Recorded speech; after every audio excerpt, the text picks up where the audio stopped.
Hello, everyone. My name is Asaad. I'm Sarah. And this is 2/3 of Last Second C. And we have a big announcement, right? We do? Yeah. Last Second C has finally made a Patreon and pivoted to YouTube memberships. Fire, what does that mean? That means if you become a member on either, you get early access to all of the content on our page. Do you know what that includes? Oh, yes, I do. Okay, we got web series. We got Gray Area, starring us. Yes. Which is fun. It's and a lot of other people. It's a great time. And then we got what else? Reggie. Jazz We've the got Rapper, Lou Castro. Trial and Error. Ace Amin, Loso, Geechee Geechee. Gotti. Yes. Come on.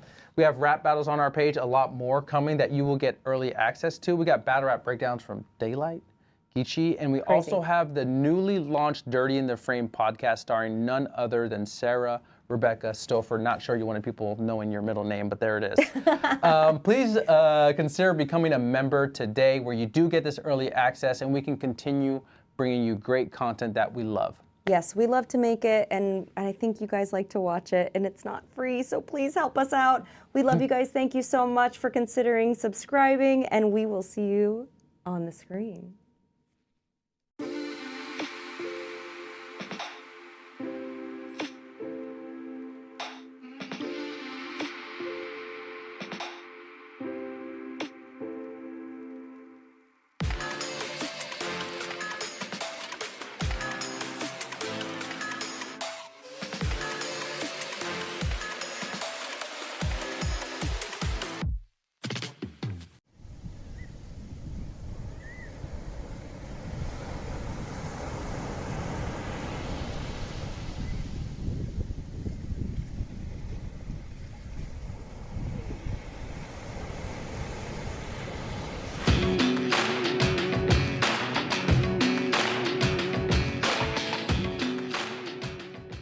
Sarah Stouffer, we are back like Cook Critidadak. You were in Athens, Greece, filling up guys named Marco. Marco? Yeah, for 10 days. Their names were Christos. Christos. Christos Anesti. Yes, you were bikini bound on a beach drinking margaritas while I was in Los Angeles, California. No, you were in Toronto. Toronto for a couple days. But we are back. We've seen the creator. Welcome back to the DTF podcast, a show that stars Sarah Rebecca Stouffer and me that pushes buttons for her. Sarah, how are you? I'm doing so great. Thank you all for joining us today. We are not a crook. I don't know why I was doing this earlier, but I was excited to be here, and I still am. We are going to be talking about today the creator. Yes, we saw the creator. We saw the creator. Asaad, Yes. where did you see the creator? What movie theater did you see the creator at? I think our supporters know this of the pod. Anything that's a black lead, I go to see in Baldwin Hills, Hell yeah. Los Angeles, California. They have a really poor movie theater there where the sound sucks, the movie theater sucks. Not a lot of treats, but Raisinets. Not a lot of treats. They have the normal treats. I've been there. Yeah, I feel like I'm supporting a black-owned business. I don't even think it's a black-owned business, but that's where black people are in Los Angeles, so I saw it there. Hell yeah. Yeah. I saw it at Regal, LA Live in 4DX. Oh, did you really? Yeah. My popcorn flew. It was 10 a.m. I got popcorn and a Pepsi, of course, because you can't go with nothing. Yeah. You know, it's a good breakfast. You got your carbs, your sugar. Yeah. So I went to a black-owned theater. Do you seek out white-owned theaters? I don't seek them out. I just own them. That's how My privilege works. ancestors own them. That's how nepotism works. Oh no! As Fox Sports. Yeah. So the creator, I was jarred awake to see this. No, actually, I flew home. This is a real fun story. I flew home, got in at 1 a.m. to my apartment, and I was wide awake because Greece is about 11 hours time difference. And I was like, well, gotta stay up. I stayed up. I slept for 2 hours, woke up the next morning, was like, I'm wide awake.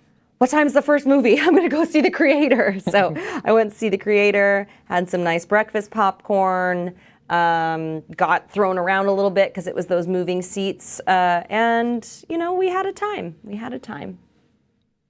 I went to go see in Baldwin Hills, where they have the ready-made Pizza Hut pizzas. Fuck yeah. It's a small one, you know, just like 4 bites. Was it good? Yeah, sometimes those hit, you know, and I was not gummied up for this movie. That sounds delightful. I know, I should have been gummy. The food was so good that I'm like, I should have had a gummy before this. But yeah, first thoughts on the creator. I've been kind of anxious. We haven't spoken about it really that much, but you want to take the floor or is it me? I'll do it, yeah. Let's do it. My first thoughts were, and I quote,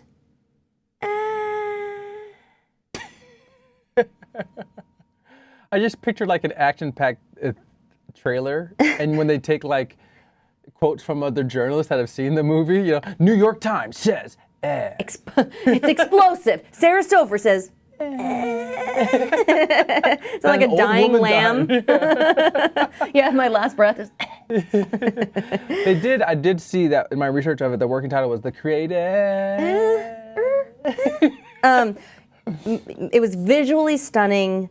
Unfortunately, the acting and the writing were lacking for Sarah. That's your first thoughts? You're done there? That's my first thoughts. That's not what we're supposed to start with, but you know, we got into it. I'm sorry. What were we supposed to start with? No, that's okay. It doesn't matter. It's not all, you know. Let's be. Yeah, let's mix it up. Let's be water. Let's not be robots. Let's not be AI robots doing the same thing over and again. Yeah. So I blame the writer, director, producer, the guy who did all of it, editor. Good for you, bro. By the way. Yeah. Good for you. Definitely a white man with his own money. I don't know that. Writer, director, editor, producer did it all, and I think the writing could have used maybe a different writer. Maybe give it to somebody else to punch it up or whatever. It was a cool concept, but it was meh for me. Let me hit you with the logline. Against the backdrop of a war between humans and robots with artificial intelligence, a former soldier finds the secret weapon, a robot, in the form of a young child. That's cool. It's a cool logline. It's such a cool concept. It's a very cool concept for a movie, I think. Do you think? Yeah. Or do you think it's been done? And it's the only way to get me to like kids. I hate those little fuckers. But I like robots. No, my computer. Hold on. Hold on a second. Why did you say that? What? I'm sorry. Oh my gosh. I'm sorry. You know I hate kids, man. But I like robots, though. I'm a big fan of robots. I'm sorry. I'm sorry. Oh, that was wine all over my computer. I'm sorry. I'm sorry. I'll take it from here while you're. Stop being so funny. I'm sorry. First thoughts for me. Here's my. Let's go to IMDb's logline. That was it, no? A little longer. Oh. Maybe it's Wikipedia's. But I'll read it in the voice of Idris Elba. How about that? Ooh. As a future war between the human race and artificial intelligence rages on, ex-Special Forces agent Joshua is recruited to hunt down and kill the creator, the elusive architect of advanced AI. Molly. Yo, that was really good, Asaad. Not bad, right? I was riveted. Because you're on the screen now, which I'm obsessed with. So. Oh, you like it? So the way that we used to set this up before is I've got 2 cameras at me and there's 2 blank screens, but Asaad wouldn't turn on the screens because he thought I'd be too distracted by looking at myself, which I am. I was wrong though. You're nailing it. But I like to be able to see you. It's kind of nice. So when you're talking, I'm just like looking at you. And then when you're not talking, I look away. And then when they are talking, I look at you. I'm waiting for Guffman reference. Very deep cut. That's crazy. Yeah. Join the million women that have told me they like looking at me. Okay. Okay. Just let him have this one. Hold on. Just let him have this one. Thumb down. You're not Bruno Mars. Bruno Mars? That's the best one. I don't know. I thought I would look like a poor man's version of Bruno.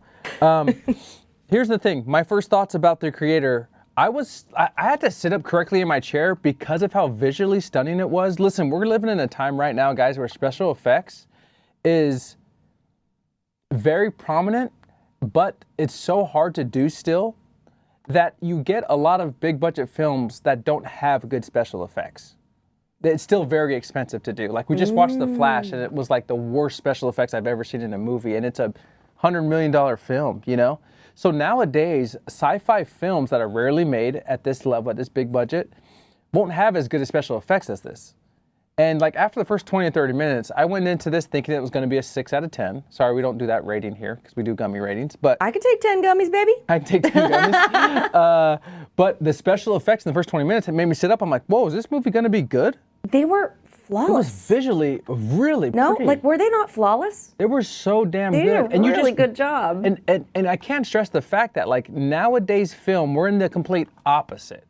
We're like copy and paste the special effects, make it look bad, put everyone in front of a green screen in Atlanta and shoot the film. And maybe that's what this was, but they took this to the next level. Now, after you get over the like first 20 or 30 minutes of how pretty the film looks, unfortunately the story has to carry you after that. And as good as the special effects were, the story was definitely not there. The way the movie looked kept me entertained, but halfway through the movie, you really need story to keep motivating you to hurl through this story. And then you do get bored halfway in the middle, like the second act of it. It's still great to look at, but not much there like Sarah. Just kidding. Thank you for calling me great to look at. That was so nice of you. But halfway through. Dumb as a box of rocks. Hard to listen to, you know? But it was so surprising, Sarah, because it's like, that's not how films are made nowadays. Nothing's pretty nowadays, because it's just like so copy and paste, you know? I'm so sorry to derail this so early in the podcast. Danny McBride was in this movie? But I guess he was a voice actor? Was he really? Maybe. I just pulled up the cast, and he's just on there looking high as a kite and drunk, and he's like, and I don't know why, but there he is. Yeah, good. I think we're similar on our first thoughts, but it still excited me because I was just like, it was an anomaly. You know, the only thing that I've seen that was this pretty recently was Spider-Verse, but I went in expecting that. Yeah. You know, and even if you read some stories about that, the people that work special effects on that were like, we worked tooth and nail, and it was the worst thing we've ever worked on. You know, Spider-Man? Yeah, Hollywood's in a really tough place with special effects right now. That's what makes this movie an even more of an anomaly, you know? And I always make this kind of comparison where it's like where I learned in business school, shout out to community college. There's 3 things you can always want in a product. You can get it done fast, you can have it done well, or you can have it done cheap, but you only get 2 of the 3, you know? That's so cool. I remember you telling me that for the first time, and I was like, that's so, and I've even thought of it like when I've gone to go get my nails done or whatever. Yeah. And I've thought of that, and I'm like, oh, well, this was fast and cheap. But it won't be good. Won't be good. Or it can be good and fast, but it won't be cheap. Yes. You know? And this was a movie that I was like, oh, it was one of those things where I was like, oh, damn it. The special effects is beautiful, and a little bit of hope in me, you guys know I'm the curmudgeon corner in this pod, was like, if this story is good, this film might be really fucking good. But it only took about 30 minutes to kind of unravel. Really? I think it took me longer to realize, like, whoa. Yeah, okay, so I thought that the story was lacking. I thought that, it's interesting, we did see this separately and didn't talk about it, but we have a lot of the same feelings and thoughts. I thought that the idea was really, really cool. Like when I saw the trailers, when we were watching it, I thought it was really cool idea, but unfortunately, they just didn't follow through with the storytelling in it. Interesting subject matter. I give them kudos for the artificial intelligence conversation. I know we've been doing robot movies and AI movies forever, but it came out at a good time with the, you know, SAG-AFTRA strikes and everybody kind of really being concerned about AI taking over and the robots rising up to kill us, which, you know what, take me. Just take me now. I'm done. I'm good.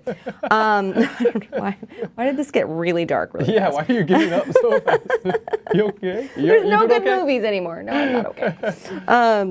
So I thought the robots were, this is a weird thing to say, but I thought the robots themselves were profoundly untalented and uninteresting. Oh, really? They didn't have, what did they have that the humans didn't have? I was so confused. Did they have any like cool, like, we'll kick your ass? It was like humans fighting robots, and it was like they were on the equal playing field. I didn't feel like they had... That's actually a great take, and I didn't realize until you said it. They were so, I mean, they looked like robots, but they had human mannerisms that you were just like, why aren't you a human anyways, you know? Yeah, they didn't... That's a good point. They didn't necessarily like have a leg up because they were computers. They didn't act like computers. They acted like humans. Yeah. Maybe that was the point, to try to be like, we're raising them to be like us, but then I don't know. I just thought, I was like, shouldn't they have some sort of a leg up on the humans, and that's why the humans are trying to kill them? But so you guys have seen this story before, just to I think we should highlight parts of the film more in our pods because people that haven't seen it are like, what happens? But this is a kind of a common story trope, maybe not used in sci-fi, but David Washington, who plays Joshua in it, has an elite operatives team, and they're going into enemy-occupied territory to get this bomb or world-ending machine, and he finds out that it's a child, right? That's a robot child. And they don't know the power, the extent of the power, but then, over the course of the movie, David Washington, who's pretty anti-robot, forms this bond, this like father-daughter-like bond with this dangerous weapon, which is a cool story trope. How do you feel about that actual story? Yeah, that was cool, and I understand, like, it's cool to be like, well, your human emotions for this thing that looks like a child that you're supposed to love are actually what's going to end up kind of killing you in the end because they're not humans and you're having these human emotions. They did that storytelling part okay, I guess, because spoiler alerts if you haven't seen it and you're planning to and you care. He loses his wife, like John David Washington loses his wife really early in the film, and she was pregnant. So that makes sense, right? They did a good job of completing the loop there, right? So we know why he has this affinity for this child, because it's like, oh, it could have been the same age as my child would have been had they not died. So yeah, it was interesting, but unfortunately it was just like, I don't know. I guess like I felt like not a lot happened and it was too long. And not too long for a movie. It was only 2 hours and 15 minutes, but I guess not a lot happened in those 2 hours and 15 minutes. Yeah.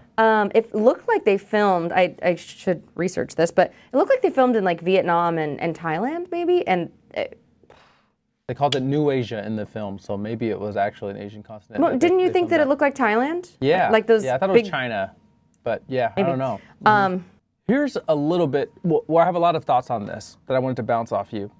This movie falls victim to almost the death sentence of the writing being, I don't know if it's mediocre or subpar, just under mediocre, and then laying all of that on the shoulders of John David Washington, who this isn't his role.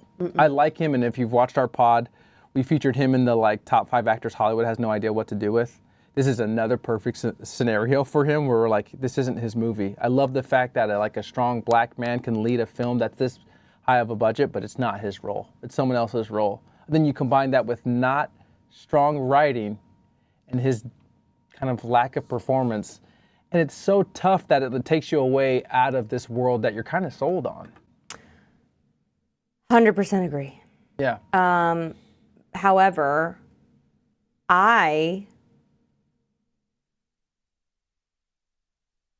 I don't think that John David Washington is a good actor. It's starting to look like that, right? No. I've known it for a long time. When I saw Tenet, huh? Since Ballers, or did you He not was watch good Ballers? in Ballers. Yeah, I think he has to be unleashed. And he wants to be serious so bad, but he's not being unleashed. What do you mean? Like, what would be unleashed? But like Ballers, like he can joke around, be a normal person. Yes. He's taking all these serious roles, which I know a lot of actors are like, to take my career serious, I have to be in a serious movie or a serious role. But I don't think that's him. And I'm saying this as a person who doesn't have Denzel Washington as a father. It doesn't have shoes to fill, but he's so good in Ballers when he's joking. He jokes a little bit in this movie, like 1 or 2 times, and it feels more natural those 2 times than anything else he does in this film. And it's like, man, I think you're a funny person. Let's just be funny. Oh, that's interesting. Maybe he is. Yeah, maybe I don't think it's him being like, I need to do this. I think it's Hollywood being like, you are our next. His first big role was in freaking Tenet. Yeah. So like, and he was the big main star of this big movie where he was an action star. He was a dramatic person. He was carrying scenes. He was carrying a film. And they were like, great, that's him. That's how we're packaging him. That's what he's going to be. And I would love it if that had worked.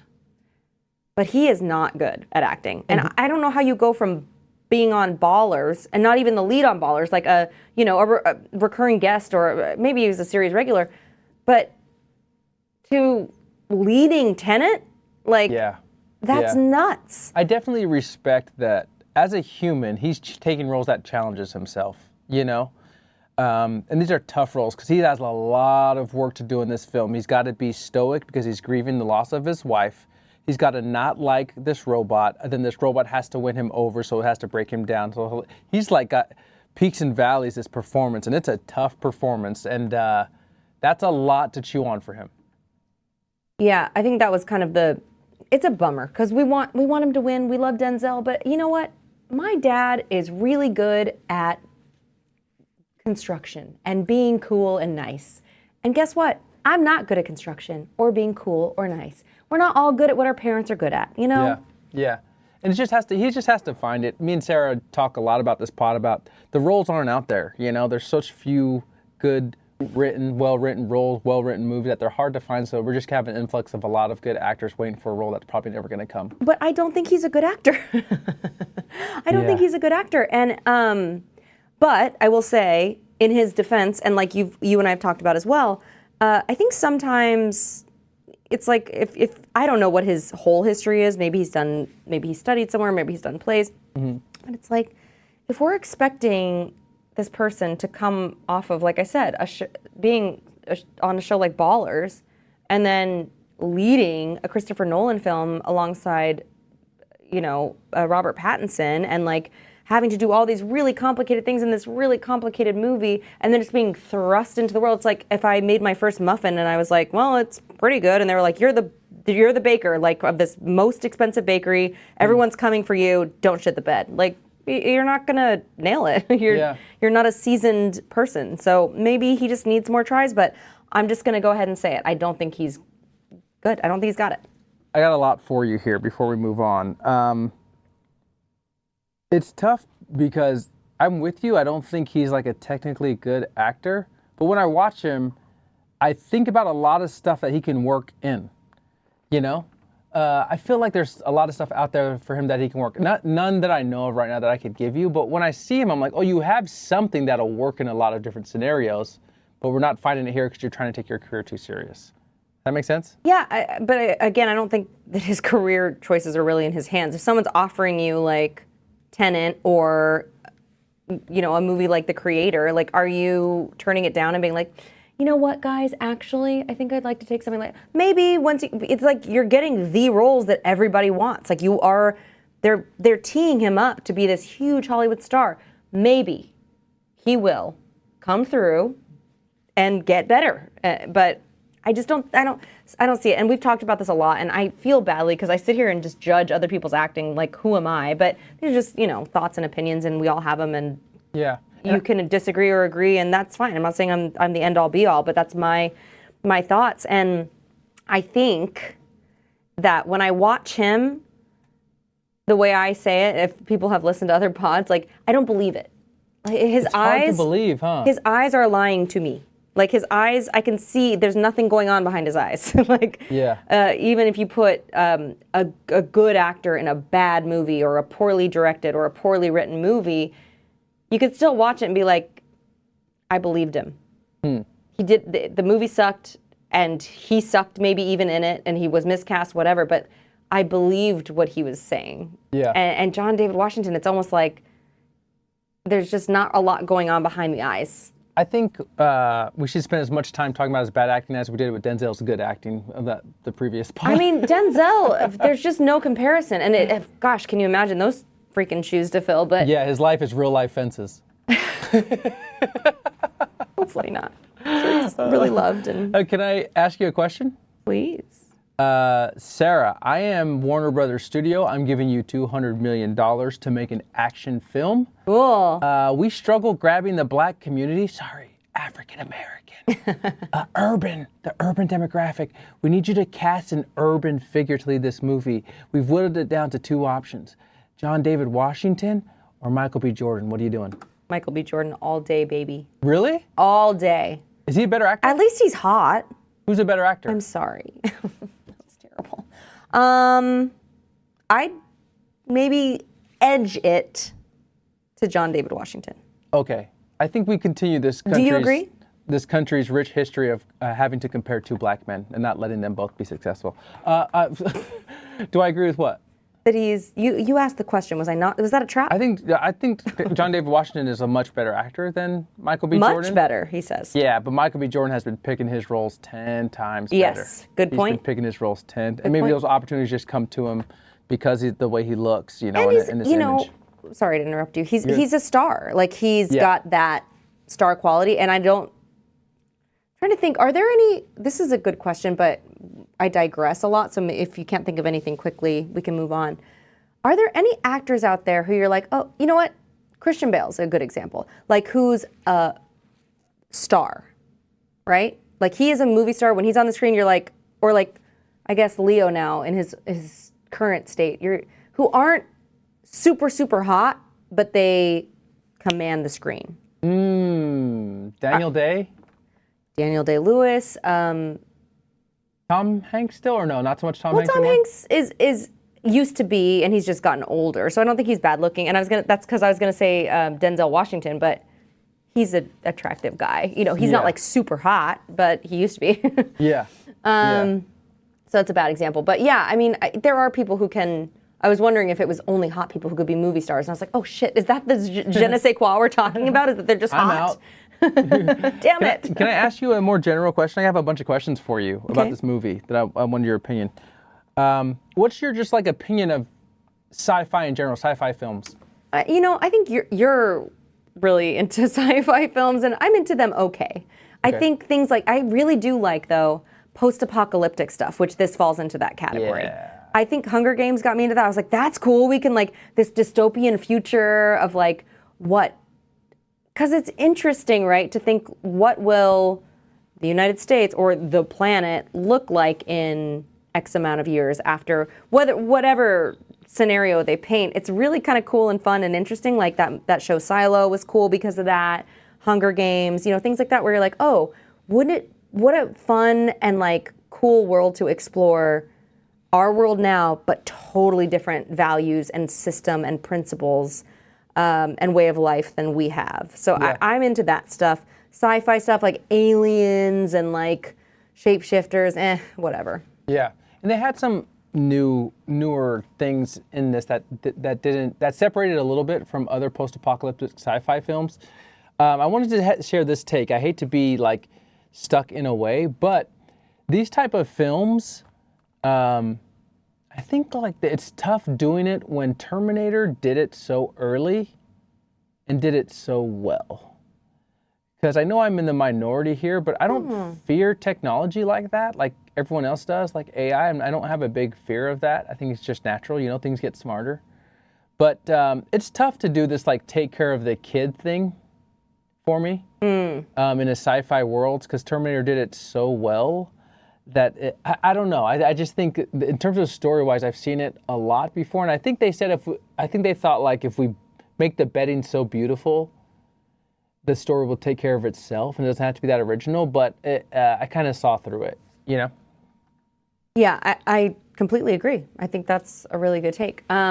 What can we go to Rose and Thorn? Let's do it. My rose was the visuals. The VFX were flawless, and they had some really great shots too. I wonder if the cinematographer was just really, really good. I was going to try and write it down, but I knew that it was going to come out like this half-assed, but I'm going to say it anyways and see if you can pick up and finish my thought. There was a shot where the kid was coming out of something, of the ship or something, and it was like this really cool angle from below, and all this light was shining in, and this kid was coming out, and I was like, that's a cool shot. They had these beautiful, beautiful shots, beautiful scenery, flawless with the VFX or the special effects, and I thought that was like, it was visually very stunning. Yes. Yeah. So that was my rose. My thorn was the story. I'm not sure why this story had to be told. It kind of has been told before. I thought it was interesting and topical now, so I did think it was a cool concept. But it felt half-baked a little bit. The character development, storyline, and really, Gemma Chan, who plays John David Washington's wife. Yeah.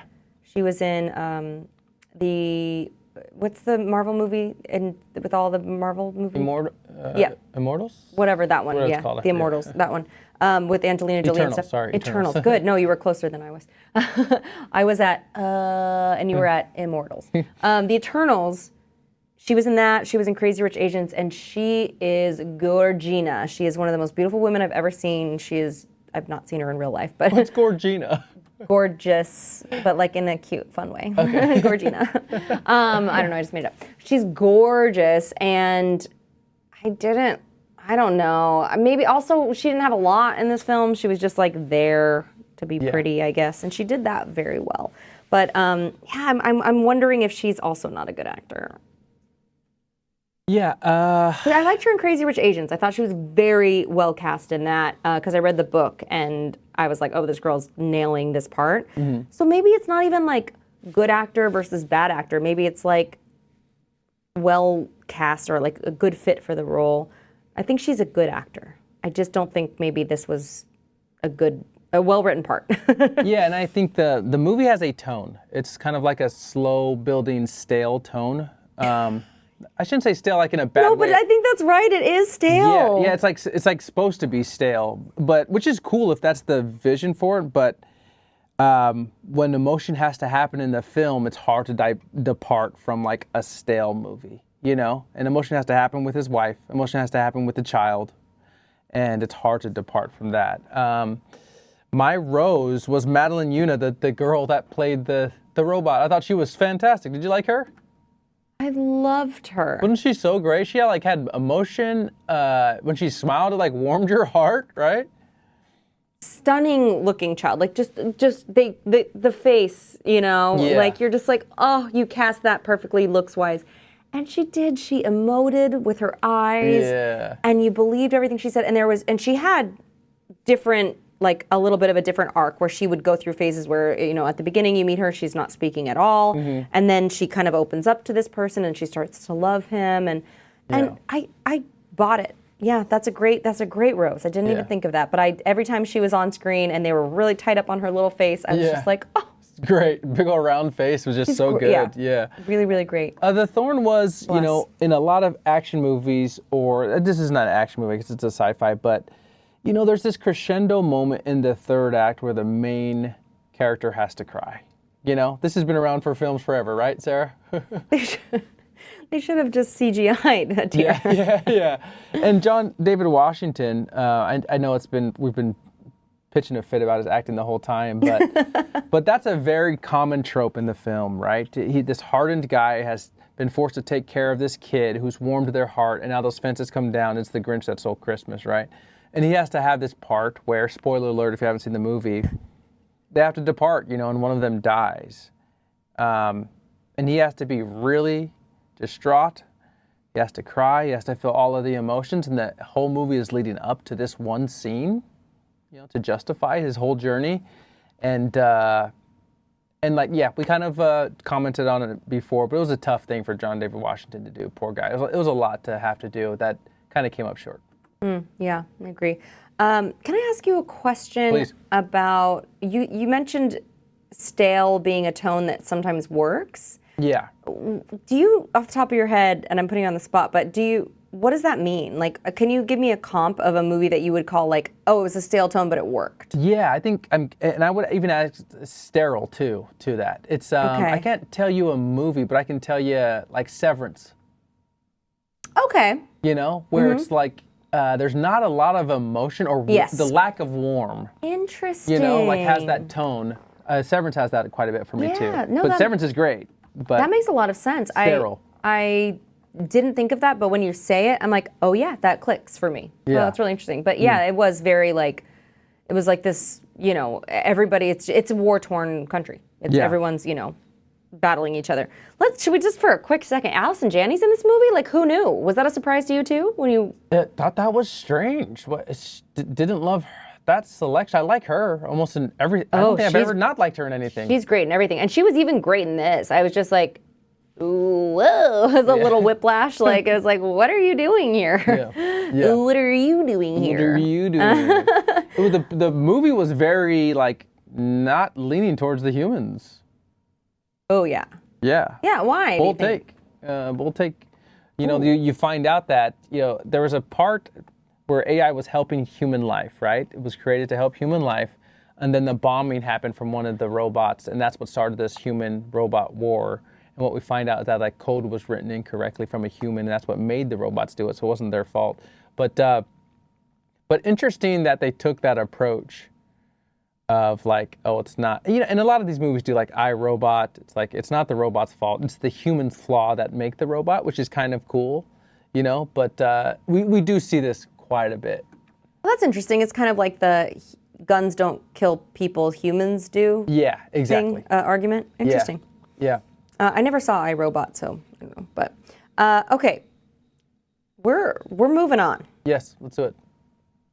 Gummy rating. Okay. All right. I give this movie 3 gummies. I think it missed the mark, and I think you'd have more fun if you went to the movie theater and saw it high and just looked at the pretty pictures. You know what? This is Sarah's corner, so I don't ever step on it, but that's a great rating. I agree with that number, but I actually think because this is a sci-fi movie and how they designed the heads of the robots that are half human, you would have a great time high in this. Yeah, and it's beautiful to look at, right? Like, yeah. You're just like, oh, look at all the pretty colors. Yeah. Or a little drunk, have a little glass of wine or something like. It's definitely one of those movies where if you're high, you'd be like, what if this was real? The barrier of entry is a little bit easier to journey into the thought of it. Maybe that's a good point. Yeah, maybe it would help.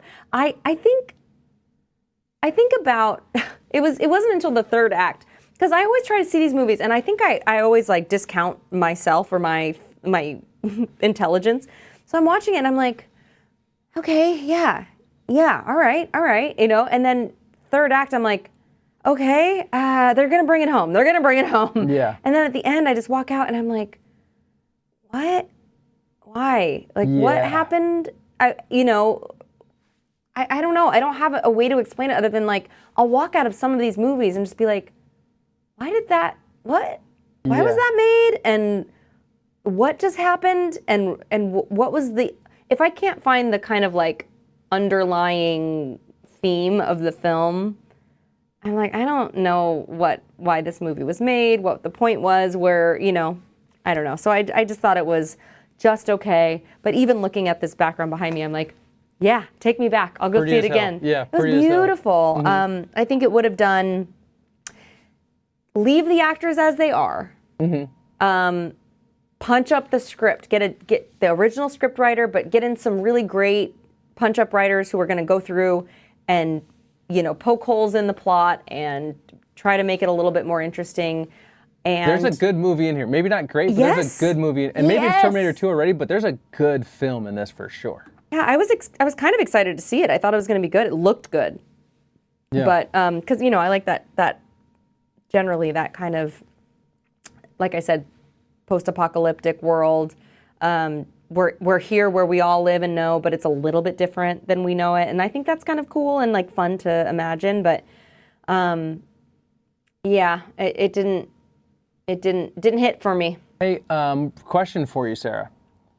You got a lot of questions. I know. If God forbid you pass away, and I can have a memory card in the back of your neck, plug it into someone else, what's the last 15 seconds that you would say that I could boot you up? What's the last thing you would say? Where's my wine? Even though you're dying? That's the time you need it the most, baby. No, I would say, tell my mom I love her. Hey, Chris the goat. And, make sure everybody knew that I love them. You took that very serious. Okay. Emotional turn for the DTF podcast. Right. Okay, hold on, take 2. I'd be like... It's okay, but I'd take you as you are. I thank you for being honest with that answer. No, I'd be fucking like... weirdo. You know what that's from? No. I imagine... Grow up. Chorus line? we cruised through this one. I will say, I guess the last thing I will say is what I've seen, and this is just personal. I don't know if you find this a lot too. We've conditioned ourselves with so much good TV out now that like we can sit down for like 45 minutes to an hour and be entertained. That's sometimes the hardest part about watching a 2-hour film. I think this one was 2 hour and change. 2:15. 2:15. What I find in the second act is like, if it's not hurling towards a finish, you get so bored because you're like, I'm not only bored now, I don't care about the next 30 or 40 minutes that I'm sitting in this chair. And the creator is a prime example of this. On about an hour, 10 minutes, I'm like, I know where this has got to lead up to, and I'm not excited for it. And that's tough because you're like, I'm not only bored now, but I know I'm not going to be bored throughout the finish of the film. And unfortunate, and I just think that second act is so important that I see a lot in bad films that people lack that motivation to thrust the story forward. I would like to point out two things. One is that Asaad and I have very different tastes in movies. Yeah. I would say a lot of times I'll see something and be walking out and be like, oh, Asaad's gonna love that stinker, you know? Yeah. I'm right, he's wrong, but True. but did you say cooked me? Yeah. So when we both see something separately, I'd say, of course, when you're together, maybe the other person's experience will influence yours, just as if you were to go see it with your friends and they all hated it. You'd be like, oh, okay. That being said, I think it's interesting that we both saw this separately. We both have very different tastes in film, and we both thought the same thing, essentially. Yeah, I text Sarah that I saw it, and I was like, it's so good and so bad. Yeah, and I thought, well, the reason I said that was, as always, the reason that I like doing this podcast is because I really like movies, and I really like talking about them, and I really like TV, and I like acting, and I like film, and I think it's fun to like dissect and talk about stuff like that. So if you would be so kind, as I always, encourage people to do, if you have seen this movie, please let us know what you thought, because I'd be interested to see if there were people who felt differently about it. Either good or bad, It's a great point. I'm glad you said that because, and we're on a run right now where we're probably roasting a lot of movies, but Sarah and I are not the people who are like, what a terrible movie. We wasted our money on that. Like, This is still what old men say is like, it's still a bad day golfing is still golfing.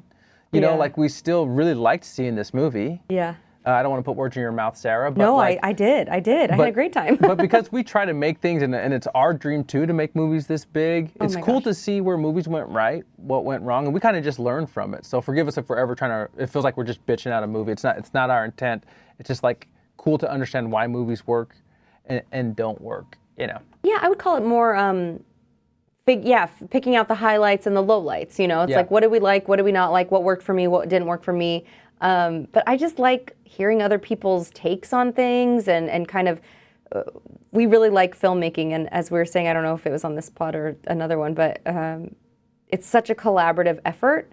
And I love that. That might be my favorite thing. It's just kind of like working together with people. So hearing other people's feedback and stuff, I think is interesting. But anyways, I won't harp on that too much. It doesn't matter. And randomly, we don't agree too much on films. I think we're on a streak where we've been agreeing a lot on films. Yeah, that's true. You're getting soft in your old age. We thought this podcast we'd argue a lot more, but we've been agreeing on the latest films. And just so you guys know where the film industry is right now, it's like it's in a lull. A lot of movies got pushed back because of the strike, the writer's strike and the actor's strike. So the creator probably shouldn't have been out right now. We got pushed back from Killers of the Flower Moon, I believe. A couple movies got pushed out to December. So we'll keep watching these movies and reporting. Don't get pissed at us if it turns into the same thing. We're like, we didn't like this movie. But right now it's a lull in films, but we have some really good bangers coming up soon. So stay with us. Thank you. Yeah, and I mean, we could lie, but we're just being honest. Yeah, we still want you guys to see the movie. Even if we, don't like it as much, we'd love if you guys saw the movie and gave us feedback on it, because it's so cool when Sarah and I will see a movie separately, and I'm like, that was bad. And then Sarah would be like, I liked it. I was like, whoa, what? What did I miss? Yeah. Or what did you not see? So please give us some feedback, because we'd always love it. Yeah, and also, bottom line, go support movies if you can. It's fucking expensive, and it's hard out there to have any extra time or money to do anything. But, if you get a chance and you like movies, go see a movie. It's just so fun for me. But do your thing. We still have another segment, so we're not signing off. Okay, but can I?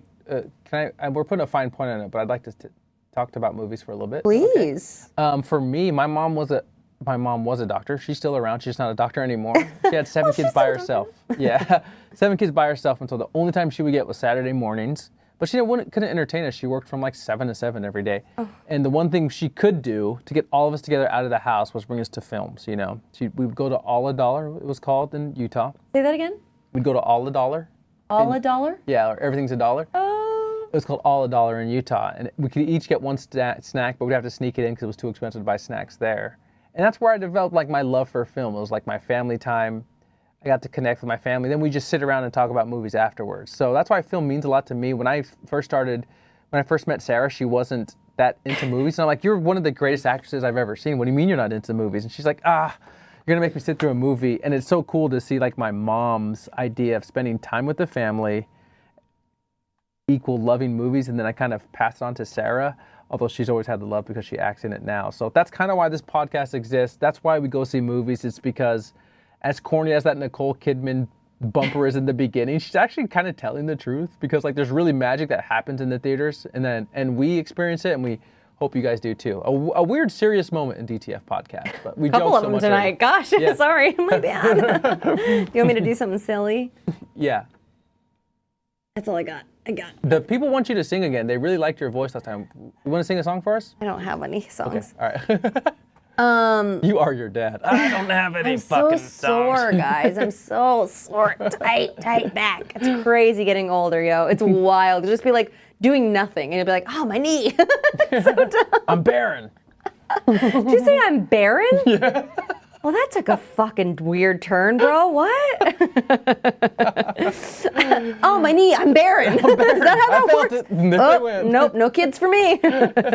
Okay. A trailer trash. Yes. Sarah is least excited to see Aquaman. Holy guacamole, you guys. What the hell? I think I saw maybe like a little bit of one of them, and I was like, what is happening? Nicole Kidman's in this movie. Wow. Have you seen these movies, Asaad? I've seen the first Aquaman. What? It was so bad. Like, what is Jason Momoa, like, I thought when we first got Jason Momoa, he was like a cooler version of Lenny Kravitz, a more jacked version of Lenny Kravitz, but it's not. He's like a Lenny Kravitz that drinks a lot of Mountain Dew. Drinking Mountain Dew is fucking cool, bro. Doozer. Y'all. Pretty bad. Yikes. They tried to hide Amanda Heard in the trailer. She only got a little part of it. Oh, she's in this one too? Yeah, she got a little sliver of it. Bummer. Yeah. Okay. The bad guy in this movie, in the trailer, she says she's going to burn Aquaman's village to ashes. What? And she does in the trailer. There's fire. I'm so confused. Underwater? Yes, I'm so confused. I don't understand. Although it wasn't the best at science. Guys, what? And the VFX, the underwater hair. Not working. They don't got it. You don't have it. You don't have it mastered yet. Keep working. You gotta admit it, guys, you don't have it. You don't have it. Just bring it. Let's keep workshopping. We're gonna circle back. We're gonna put a pin in it. We're gonna make Aquaman in 20 years when we've got the hair floating thing. It's what is happening? Have you guys seen this? It's like Jason Momoa standing on land, and then his hair just being like, woo.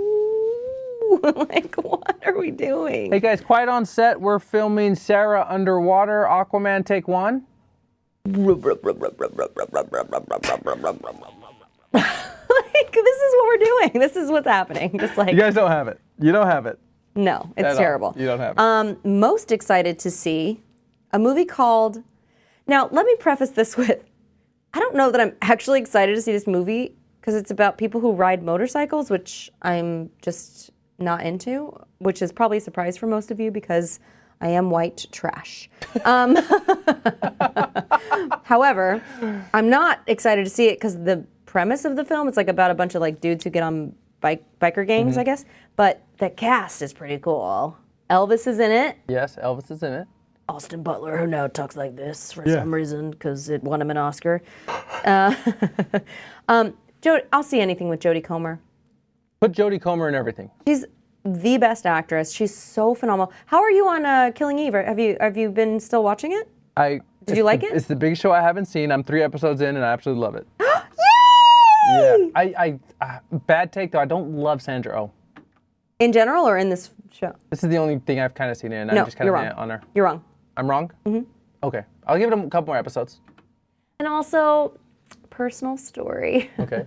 This is a really bad story. I heard I was getting my makeup done on some show, and her makeup artist was like, "Oh, And she like answered a call. She's like, oh, that's so nice. Sandra's people just called me. I guess she like worked on her on Grey's Anatomy for years, but hadn't worked on it for years. But the show was ending, and Sandra Oh wanted to like send her old makeup artist a gift, and she was like, she was just so lovely, and like I've only heard wonderful, lovely things about her. And my friend was gonna play with her, and she just seems really nice. But I think she's a really formidable force of an actress. Cool. Yeah, she's really good. Okay. I don't know if you don't like her in this, that's fine, but I think she's a really great actress. What's the name of this movie called? The Biker? The Bike Riders. The Bike Riders. And it has for a long time, for a decade, Christian Bale is my favorite actor. Tom Hardy. Tom Hardy. I like him so much. I think he's a great actor. Tom Hardy doing a weird voice, right?